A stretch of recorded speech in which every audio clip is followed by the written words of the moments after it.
ನಮಸ್ತೆ. ನಾನಿವತ್ತು ಗಟ್ಟಿ ಗಿಣ್ಣವನ್ನು ಮಾಡ್ತಾಯಿದ್ದೀನಿ. ಬಟಲ್ ಗಿಣ್ಣನು ಅಂತಲೂ ಕೂಡ ಕರೀತಾರೆ. ನಾನಿಲ್ಲಿ ಫಸ್ಟು ಗಟ್ಟಿ ಗಿಣ್ಣನ ಮಾಡಲಿಕ್ಕೆ ಹಾಲನ್ನು ಮೆಜರ್ಮೆಂಟ್ ತೊಗೋತಾ ಇದ್ದೀನಿ.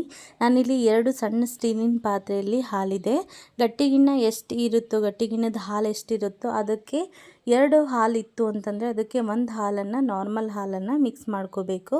ನಾನಿಲ್ಲಿ 2 ಸಣ್ಣ ಸ್ಟೀಲಿನ ಪಾತ್ರೆಯಲ್ಲಿ ಗಟ್ಟಿ ಗಿಣ್ಣದ ಹಾಲಿದೆ, ಅದನ್ನು ಸೋಸ್ಕೋತಾ ಇದ್ದೀನಿ. ನೆಕ್ಸ್ಟ್ ನಾನು ಒಂದು ಸಣ್ಣ ಪಾತ್ರೆಯಲ್ಲಿ, ಅಂದರೆ ಯಾವ ಪಾತ್ರೆಯಲ್ಲಿ ಗಟ್ಟಿ ಗಿಣ್ಣದ ಹಾಲು ತೊಗೊಂಡಿದ್ದೀವೋ 2ರಷ್ಟು, ಅದಕ್ಕೆ 1ರಷ್ಟನ್ನು ನಾರ್ಮಲ್ ಹಾಲು ಅಂದರೆ ಹಸಿ ಹಾಲನ್ನು ತೊಗೋತಾ ಇದ್ದೀನಿ. ಅದೇ ಹಾಲಿಗೆ ನಮಗೆ ಎಷ್ಟು ಬೆಲ್ಲ ಬೇಕು, ಇವಾಗ ಅರ್ಧ ಲೀಟರ್ ಹಾಲಿಂದ ಗಿಣ್ಣ ಮಾಡ್ತಾಯಿದ್ರೆ ಅರ್ಧ kg ಬೆಲ್ಲನೇ ಬೇಕಾಗುತ್ತೆ. ಸೊ ಅದಕ್ಕೆ ಸ್ವಲ್ಪ ರುಚಿ ತಕ್ಕಷ್ಟು ಸಕ್ಕರೆಯನ್ನು ಆ್ಯಡ್ ಮಾಡ್ಕೋಬೋದು. ನಾನಿಲ್ಲಿ ಅರ್ಧ kg ಹಾಲಿಗೆ, ಅರ್ಧ ಲೀಟರ್ ಹಾಲಿಗೆ ಅರ್ಧ kg ಬೆಲ್ಲವನ್ನು ತಗೋತಾ ಇದ್ದೀನಿ.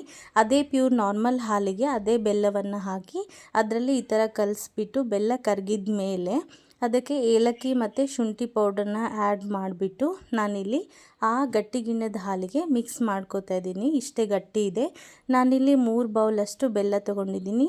ಅದಕ್ಕೆ ಏಲಕ್ಕಿ ಪೌಡ್ರ್ ಹಾಕಿಬಿಟ್ಟು ಮಿಕ್ಸ್ ಮಾಡಿಬಿಟ್ಟು ಅದ್ರ ಜೊತೆಗೆ ಸೋಸ್ತಾ ಇದ್ದೀನಿ.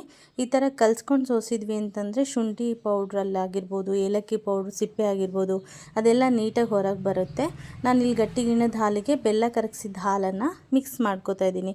ನಾವು ಗಟ್ಟಿ ಗಿಣ್ಣದ ಹಾಲಿನಕ್ಕಿಂತ ನಾರ್ಮಲ್ ಹಾಲನ್ನು ಜಾಸ್ತಿ ಹಾಕಿದರೆ ಅದು ಗಟ್ಟಿ ಗಿಣ್ಣ ಆಗಲ್ಲ, ತಿಳುವಾಗಿಬಿಡುತ್ತೆ ಮತ್ತು ಗಿಣ್ಣದ ಹದ ಕೂಡ ಚೆನ್ನಾಗಿ ಬರಲ್ಲ. ಅದಕ್ಕೆ 2 ಪಾತ್ರೆಯಲ್ಲಿ ಹಾಲಿತ್ತು ಅಂತಂದರೆ ನಾನು ಅದಕ್ಕೆ 1 ಪಾತ್ರೆ ಹಾಲಷ್ಟು ನಾರ್ಮಲ್ ಹಾಲನ್ನು ತಗೋತಾ ಇದ್ದೀನಿ. ಅದನ್ನು ನಾವು ಸೋಸ್ಕೊಂಬಿಟ್ಟು ಅದಕ್ಕೆ 1 ಕಪ್ಪಷ್ಟು ನಾನು ಸಕ್ಕರೆ ಹಾಕ್ತಾಯಿದ್ದೀನಿ. ಅರ್ಧ kgಗೆ ಸ್ವಲ್ಪ ಕಡಿಮೆ ಬೆಲ್ಲ ತೊಗೊಂಬಿಟ್ಟು 1 ಬೌಲಷ್ಟು ಸಕ್ಕರೆ ಹಾಕ್ತಾಯಿದ್ದೀನಿ. ಅಲ್ಲಿಗೆ ಅರ್ಧ kg ಮೆಜರ್ಮೆಂಟ್ ಸರಿ ಹೋಯಿತು. ಇದು ಎಲ್ಲ ರೆಡಿ ಆಯಿತು ಅಂತಂದರೆ ಅರ್ಧ ಗಿಣ್ಣ ರೆಡಿ ಆದಂಗೆ. ನಾನು ಇನ್ನೊಂದು ಸಣ್ಣ ಬೇಯಿಸ್ಲಿಕ್ಕೆ ಪಾತ್ರೆಯನ್ನು ತೊಗೊಂಡ್ಬಿಟ್ಟಿದ್ದೀನಿ. ಅದಕ್ಕೆ ನೀರು ಹಾಕಿಬಿಟ್ಟು ಅದ್ರ ಮೇಲೆ ಒಂದು ಸ್ಟ್ಯಾಂಡ್ ಇಟ್ಬಿಟ್ಟು ಈ ಪಾತ್ರೆಗೆ ನಾವು ಅರ್ಧ ಪಾತ್ರೆ ಹಾಲನ್ನು ಹಾಕಿಬಿಟ್ಟು, ಸಣ್ಣ ಪಾತ್ರೆಗೆ ಈ ದೊಡ್ಡ ಪಾತ್ರೆ ಒಳಗೆ ನೀರಿನ ಮೇಲೆ ಸಣ್ಣ ಪಾತ್ರೆ ಇಟ್ಬಿಟ್ಟು ಈ ಥರ ಒಳಗೊಂದು ಪ್ಲೇಟ್ ಮುಚ್ಚಿ ಮತ್ತು ಮೇಲೊಂದು ಪ್ಲೇಟ್ ಮುಚ್ಚಿ ಬೇಯಿಸಬೇಕು. ಒಂದು 10 ನಿಮಿಷ ಬೇಯಿಸಿದರೆ ಸಾಕು ಮೀಡಿಯಮ್ ಫ್ಲೇಮಲ್ಲಿ. ಈ ಥರ ನಾವು ಫೋರ್ಕ್ ಹಾಕಿದ್ವಿ, ಈ ಥರ ಸ್ವಲ್ಪ ಹತ್ತು ಅಂತಂದರೆ ಇನ್ನೊಂದು 5 ನಿಮಿಷ ಪ್ಲೇಟ್ ಮುಚ್ಚಿಬಿಟ್ಟು ಬೇಯಿಸಬೇಕು. ಇವಾಗ ನೋಡಿ ಏನು ಹತ್ತಾ ಇಲ್ಲ, ಅದು ಹಾಲಿಂದು ರಸ ಅಷ್ಟೇ ಬಿಸಿ ಇರೋದು. ನಾನು ಇವಾಗ ತೆಗೆದುಬಿಟ್ಟು ಆರೋಕ್ಕೆ ಇಡ್ತಾಯಿದ್ದೀನಿ. ನಾವು 10ರಿಂದ 15 ನಿಮಿಷ ಬೇಯಿಸಿದ್ರೂ ಸಾಕು, ತುಂಬ ಚೆನ್ನಾಗಿ ಬರುತ್ತೆ. ತುಂಬ ಬೇಯಿಸಿದ್ರೂ ಕೂಡ ಗಿಣ್ಣು ಟೇಸ್ಟ್ ಹೋಗುತ್ತೆ, ಸ್ವಲ್ಪ ಕಡಿಮೆ ಬೇಯಿಸಿದ್ರೂ ಕೂಡ ಚೆನ್ನಾಗಿ ಬರಲ್ಲ. ನೋಡ್ಬೋದು ಇಲ್ಲಿ ಕಟ್ ಮಾಡೋಕ್ಕೂ ಎಷ್ಟು ಸ್ಮೂತಾಗಿದೆ ಅಂತ ಹೇಳಿಬಿಟ್ಟು ನಾನು ತೆಗೆದುಬಿಟ್ಟು ಫ್ರೀಝರಲ್ಲಿ ಇಟ್ಟಿದ್ದೆ. ಚೆನ್ನಾಗಿರುತ್ತೆ ಬಿಸಿಲು ಟೈಮಲ್ಲಿ ಕೋಲ್ಡಾಗಿ ಅಂಥೇಳಿ.